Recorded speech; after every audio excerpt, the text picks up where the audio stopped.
ဖះငါးစုတောင်ပွင့်အဲ့ဒီဖះငါးစုတောင်ပွင့်မဲ့ကဘာကြီးထဲမှာဘုန်းကြီးတို့တွေလူလာဖြစ်ကြတယ်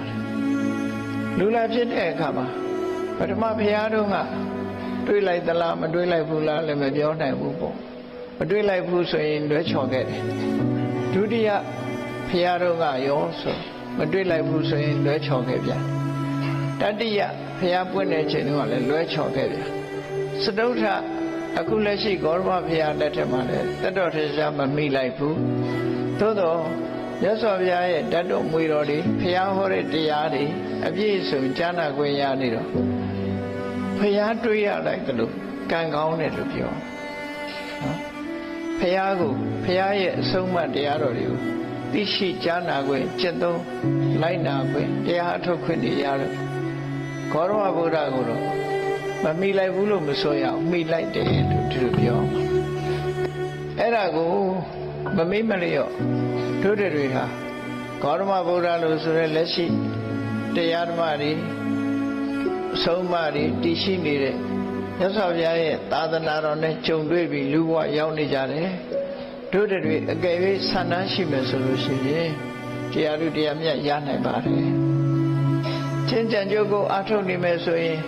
စာပေကျမ်းဂန်မှာဘယ်လောက်ထိအောင်အားပေးထားတော့ဆိုလို့ရှိရင်အေးတရားနိလန်းတိုင်းကျင့်နေမမှန်ကန်ကန်သာကျင့်နေ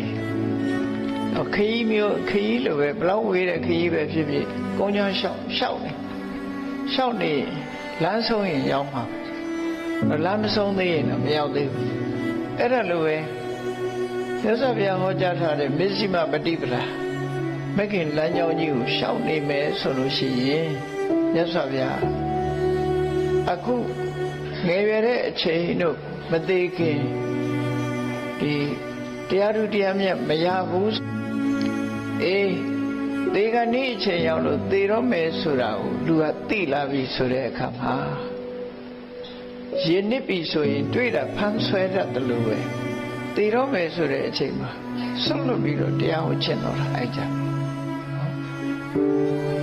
ဘဝတစ်ခုကဆွတ်လွတ်ရတော့မယ်ဆိုတဲ့အချိန်မှာကြောက်လာတယ်တစီ6တဲ့ကဣတိပိသောဂုံရွတ်တယ်လို့ပေါ့နော်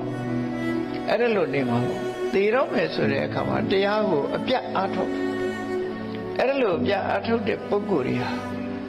သေကနီးလေးမှာတရားသူတရားမြတ်ရသွားနိုင်တယ်ဆိုတဲ့အခွင့်အရေးပေးထားတယ်ဒါဖြင့်သေတဲ့အချိန်လေးမှာတရားသူမရဘဲနဲ့လွဲချော့သွားတယ်ဆိုရင်အေးတရားထုတ်ရင်သေသွားသည့်အတွက်ကြောင့်တမဲတဖို့မရလိုက်ပါဘူးဆိုပါ